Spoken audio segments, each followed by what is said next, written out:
number one. Does everybody know what those old-style merry-go-rounds were? The metal ones, round, had the handlebar things on it and stuff like that. You stood up on it. It's not the one you sit down. That's cheating. You know, you had to stand up on it and hang on to the little bars thing there. And like when I was about 13 or 14, man, we could get those things so it was like it was smoking. You know, the center shaft, you know, wow, don't go up there, it's hot, you know. We would really get them going. And we did have people that got hurt when you fly off of them, you know, because we could really get going. That's probably why you don't see them anymore, you know. I mean, we actually invented the concussion syndrome that the NFL's trying to use right now. You know, I mean, because you come flying off there all kinds of different directions. Because you try to do crazy stuff, you know, get out on the end of it and lock your legs into the thing and hang over the end of it, you know, like that, and then find out that didn't work, like that. I saw a rodeo clown one time who tried something to that effect, but rather than get on the back of a bull, what he did was he got down in a chute and he sat on the bull's head, and he tried to wrap his legs around his horns and lock them like that. And the bull made 2 jumps, and he made about a 20-foot fly and came down head first and went out on a stretcher. You know, so those are lessons you actually learn and you retain most of your life. You know, the painful ones seem to stick with you, don't they? Okay. But the reason I'm bringing up the merry-go-round part of it is because that's the second part of our discussion. And like I said, underneath that merry-go-round, what do you got to have, though? I mean, you got to have a good, solid concrete pad, you know, that's going to hold that center shaft on there so that the thing, you know, you take somebody who's petite like me, they step up on the edge of that thing like that. If it doesn't have a foundation, it's going, you know, like that. So you have to have this very firm foundation. So that's what we're going to build first today. Okay, that's the first of the housekeeping things. The second of the housekeeping things is, do we have anybody in the house who is fluent in Greek? Anybody know Greek? That's about it? Actually, see, that's a good thing, because I'm not real good at it, so if you don't know it, you don't know how bad I'm going to slaughter it. But here we go. Here we go. I'm going to divide Colossians 1 into little segments and talk about the different topics that are actually brought up on that. So I'm not going to read the entire thing as one piece right now. So first I'm going to look at verses 12 through 14. And verses 12 through 14, it says, giving thanks unto the Father which hath made us meet. By the way, I'm doing King James Version, so in here meat doesn't mean steak. It means that you're qualified, you're approved, like that. To be partakers of the inheritance of the saints in light, who hath delivered us from the power of darkness and hath translated us into the kingdom of his dear Son, in whom we have redemption through his blood, even the forgiveness of sins. What I want to focus on right now is the word translate. That's in verse 13. And so, okay, I want you, could you guys kind of humor me and just repeat after me here, okay? Meth is te me. Methisteme. It's Greek for the word translate. What it means is to remove from one place to another. So what's happened is God has taken us out of this dark kingdom and translated us into the kingdom of his Son. And how did he do that? He did that through the redemption through the blood of Jesus Christ. And so that's why in the book of Ephesians we're referred to as the children of light. And rather, we came out of being in that family called the children of rebellion, and we were moved into what's called the children of the family of light. I'm a person who does not use the word Christian all that much because I really object to the things that it's been subjected to over the years, and where we now have all kinds of Christians out there.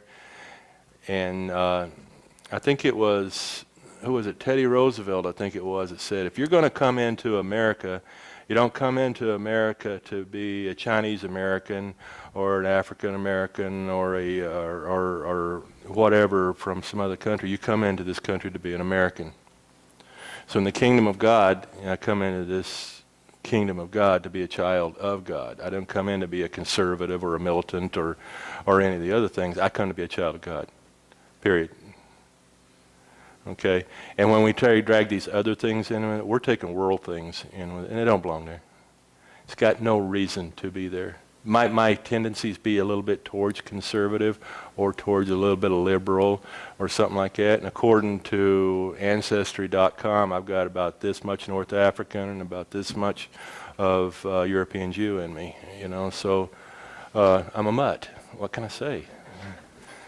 You know, and I don't mind being a mutt. You see, so what he's done is he's translated us into his kingdom, and that's where he wants us to be. Verses 15 through 17 tell us about his divine nature. And it says, and we continue in our reading, it says, who is the image of the invisible God, the firstborn of all creatures. And well, that's creation when you bring it out of the King James. For by him were all things created that are in heaven and that are on earth, visible and invisible, whether they are thrones or dominions or principalities or powers, or all things were created for him and by him. So now we're starting to take a look at his nature, the nature of Jesus Christ. Thrones are kingdoms. Dominions are the kings in those kingdoms. Principalities are powers established in governments. Like we've got a whole world full of governments right now. Matter of fact, we probably got way too many. And the last one, powers. That's the authority that is in the hands of the people who administer that government. But he made them all. Does that mean he's the one who has got them into some corrupt nature where they're at now? No, that's man at work inside of there. He created the government, and it could either be a good government, it could be a bad government, depending on the people running the government. Okay? So, when it says in verse 17, and he is before all things, and by him all things consist. Now let's take a look at the word consist. Here we go with some Greek again. You guys are going to be scholars by the time we're done. You know that? Yeah. I mean, just go out there throwing out Greek and Hebrew, and we won't go into Aramaic because I don't understand it. But, okay. Can you say son is tau? Son is tau. To put together and to unite parts into one whole. He is, you might say, he is the nucleus of the atom. All things built by him, for him, brought in together by him, and it is by him they even consist. They hold together. Without him, all that is would disassemble. We see a sampling of that by the corruption that's on the earth that came right out of Eden. There's a part of it there. Now, would you imagine what it'd be like if it was completely disassembled? See, so we get a picture of what his divine power is like. Now we'll go into the next verses. We're going to talk about his lordship.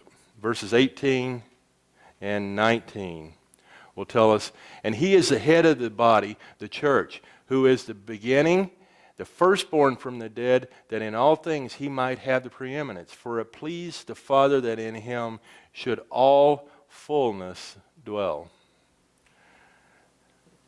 He's not the head of this building. He's the head of every soul sitting in this building and in every corner of creation. He is the head of them. The ones who are rejecting him and the ones who love him. He still has authority over them. Because they choose not to follow God doesn't mean he says, well, I'm done with you. Go find another creation to live in. You know, you're still there. You know, so Like Colossians 2:9 tells us, for in him dwells all the fullness of the Godhead bodily, and you are complete in him who is the head of all principality and power. Our identity as children of God is anchored in Jesus Christ. Just like in a married couple, your identity is two identities together and a merging of two identities also. And so she can be Carol, I can be Sam, but together we, in God's eyes, are something unique and different that he put together. It was holy and he blessed it. And that's what marriage is supposed to be, because it's the stable platform for your children to be raised in. And that's what God was looking at, stability that he wanted. And he built it. That's just one example of many, many things.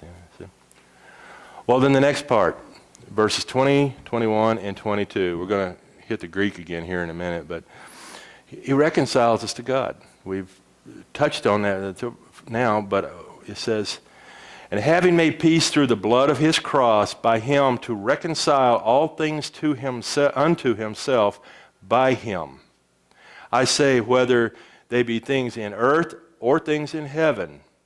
And you, who were sometime alienated and enemies in your mind by wicked works, yet now hath he reconciled in the body of his flesh through death, to present you holy and unblameable and unreprovable. The first part on this, and I'll need your help with this one here again, is another Greek word for you.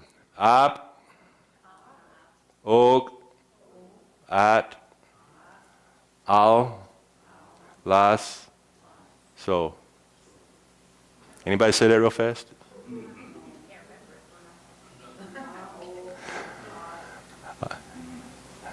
Apok at alasso. Okay, that's with a Tennessee twang, by the way. What does it mean? Reconcile. This is the Greek version of it. I'm just throwing the words out there for you. What's the real heart of it is the definition. It means to bring back to a former state of harmony. In other words, what God is doing is, through the cross, he has opened an opportunity and an avenue for you. When you accept him as your Lord and Savior, lay down your life for him and give it to him in order to arrange for you, then what's happening is he's bringing you back into harmony with him. Now, we fight that. All of our lives we will fight that. Matter of fact, we're going to talk about that when I get down to the bottom part of this message here. But what he's doing is he's opened the doorway for us to be restored into a relationship with him, just like Eden had, when he used to walk in the garden and talk with Adam and Eve. I better set that up so I know where I'm at.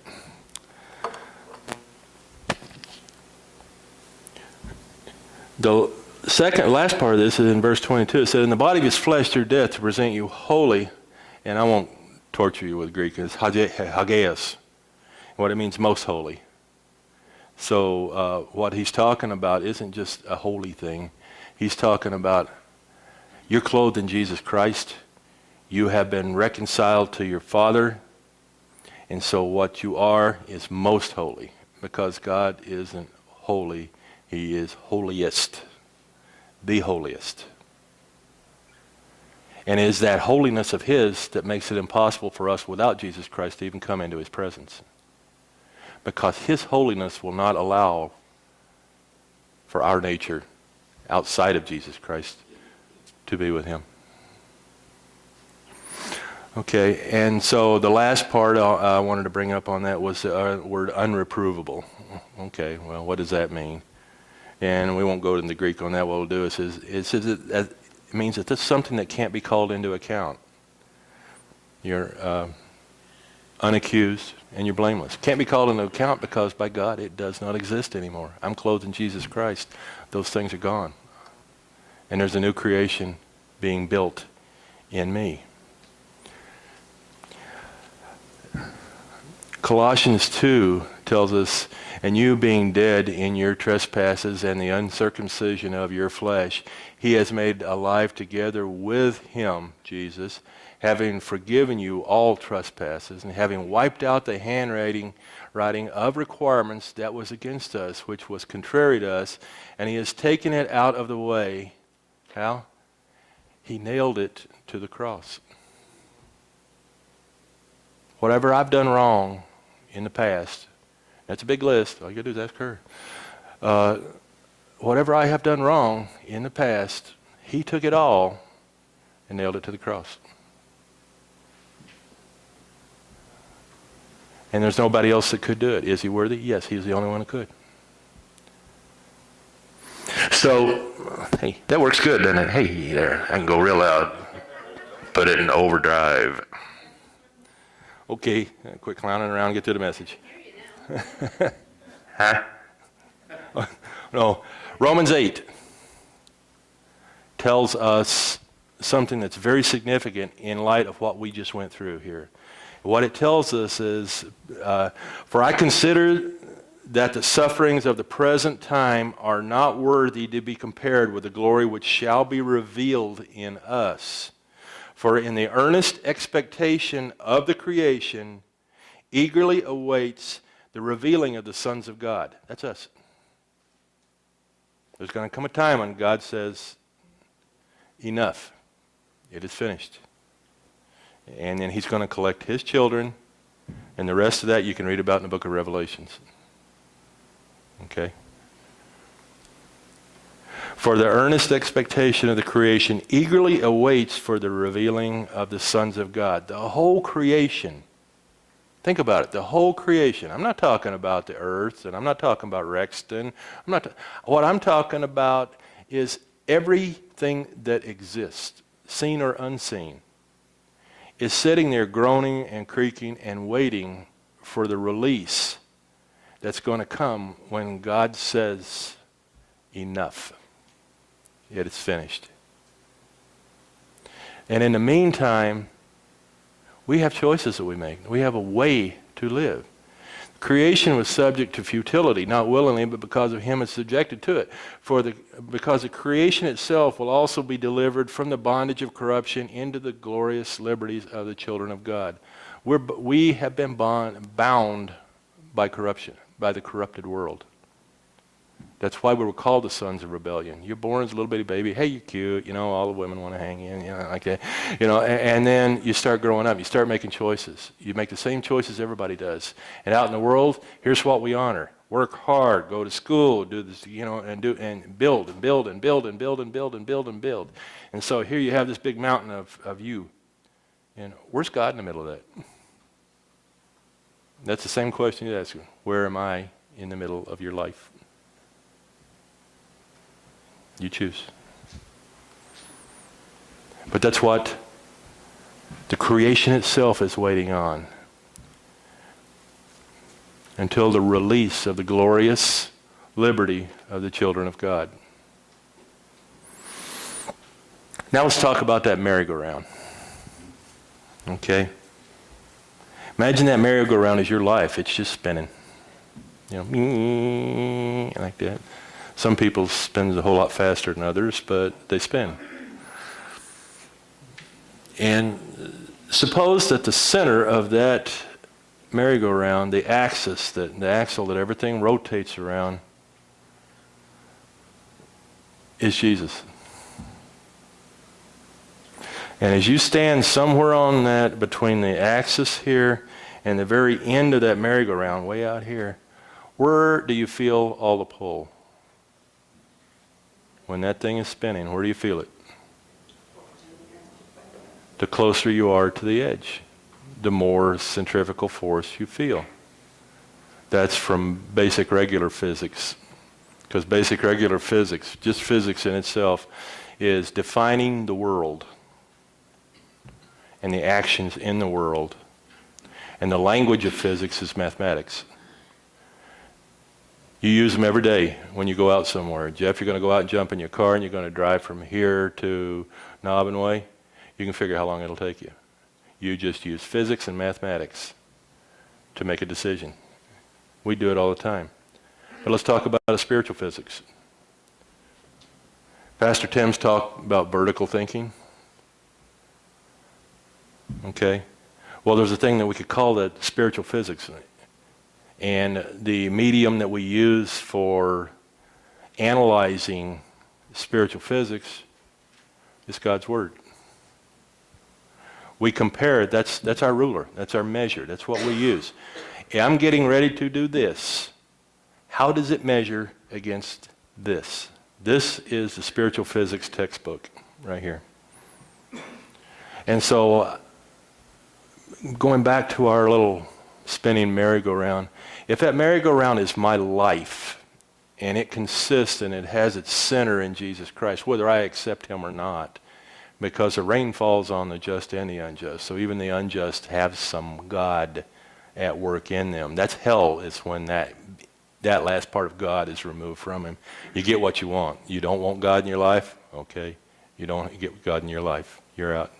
You're gone. You're done. You're over there. You know. But when that merry-go-round is spinning, we've got these handlebars and stuff like that. Those are support systems that we have, and that might be my friends. That might be Jeff standing over here next to me, hanging on to me to keep me from shooting off the end of that thing. You know. So what do? Here comes a decision that you've got to make, and you're standing in front of you, and you're sort of looking out that way. And by the way, which is the worst way to stand on that? Facing away from it, because you can't really counter for the centrifugal force. I mean, you can lean back a little bit, you know, like that, but you can't counter for the centrifugal force anywhere like if you stand and face the axis. Now, the forces that are being pressed upon me, I can lean into them a little bit and sustain on them. All right, well, let's talk about that as a spiritual life that we have here. If I turn my life away from God, I'm going to find that I'm not anywhere near stable. And I'm pulled by things. I can be pulled towards the edge. You know, and all the life things that are going on, I'm making all the wrong choices in all the right places and everything, and I'm winding up, I'm getting further and further away. Why? My frame of reference was back there. I'm not even looking at it anymore. I'm looking at the world, looking at the things that are spinning. I'm looking at all these things here that are having an influence on me, and I've pretty much ruled God out because he's back there. And I'm letting the world spin get a hold of me. And folks, that spin can be very damaging. Especially if I can't even identify the fact that I'm out at the edge of my little merry-go-round. And I'm out here, and things keep pulling on me and pulling on me and pulling on me. And I've lost my reference, and so what I'm doing is just allowing what's going on to accumulate more and more and more in me. And God's not working in me because I've got other things on my mind. And you can really get to the point where you either fall off of that merry-go-round, and it's just, you got in too deep. You got hooked into things that took you too deep. Or you can do it the other way. You can step off. Suicide rates in America right now are escalating at almost an exponential proportion. And you don't know why. You see, folks, I've dealt with depression. Still do. I don't know what causes you to be depressed. I don't think anybody really does. There's not a real central cause. It's just a thing that comes over you, and it pushes you away, and it pushes you away, and it pushes you away. And you get to the point where you sit somewhere and you don't even have the ambition to get up and do anything. And you sit there and nothing seems to have a meaning anymore. And you sit there and sometimes you almost wish that it could just be over with. You know? And what's the cure for that one? I don't know. Why am I standing up here in front of you right now? Because of things God's done in my life. I might be on a little bit of medications or stuff like that now, but it's nothing compared to what he has done inside of my life. Hallelujah. To take me past those things. Same thing, I had a bout with cancer, 20 years ago? Something like that? She's the timekeeper. I don't. Something like that. Had a battle with cancer. Survived that. God at work again. And when I sit back and look at it now, was it fun having cancer? No, it wasn't. But it was one of those merry-go-round things. I could either stand out here on the end of it, or I can turn around and face where I'm supposed to be. Now what God's done is he's put me to work. I can sit down and talk to people that have cancer. Because he took a curse and turned it into a blessing.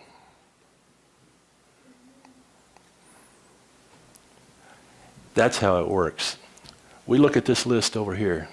And Tim has done an excellent job going through these. It's really powerful sermons he's put out, talking about all these topics on these things here.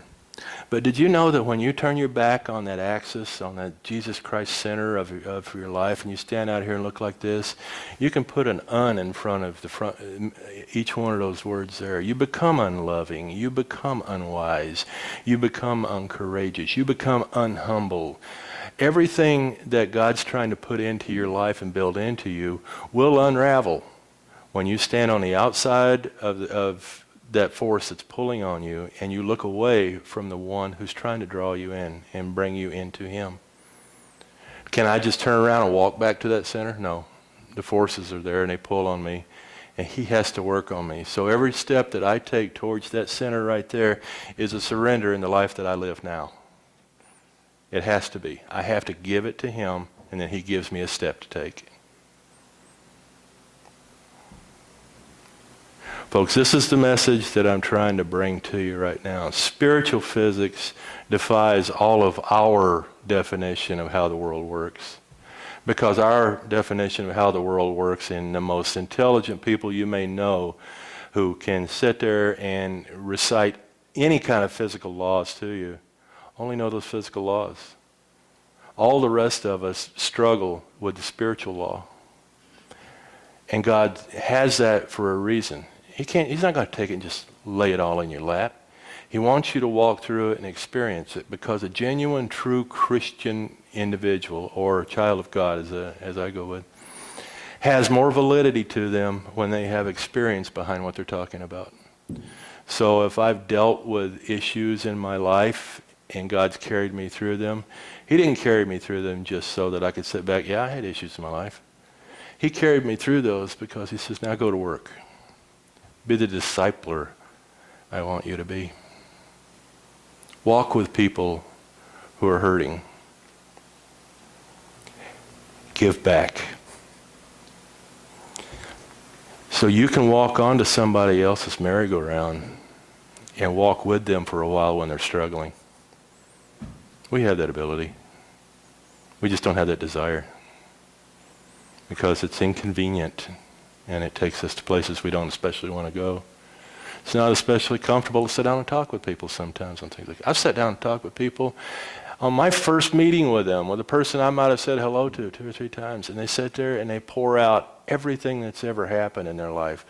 It's like you took a bottle of pop and shook it up real good and then popped the top off of it. Just like that. And they needed it.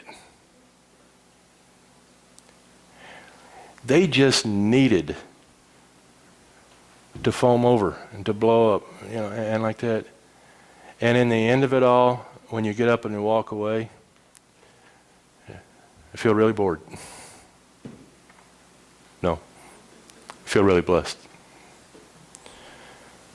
And those aren't avenues that I ever wanted to travel. I'm not a people person. Never have been.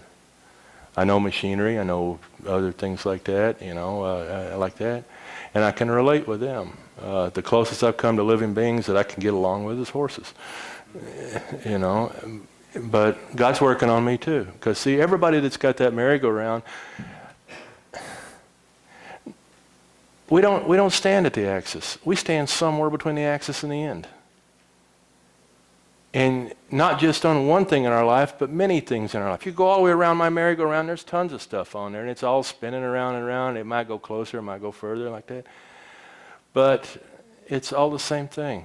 And what I have to understand is my merry-go-round is just as littered with junk that needs to get corrected, and only God can do it, as anybody else sitting in this room. So I have no reason to judge them. I don't have a right to. But I do have an obligation to, when God says, do you see what I'm showing you? To act on it.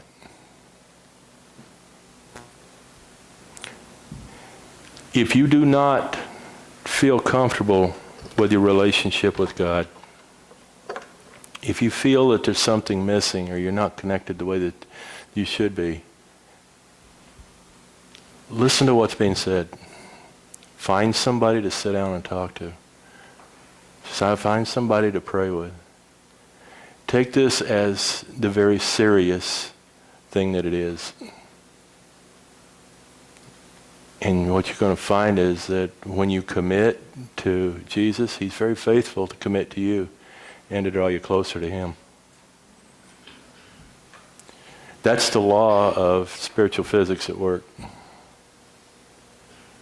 And I pray you all become experts in it, truly blessed in it.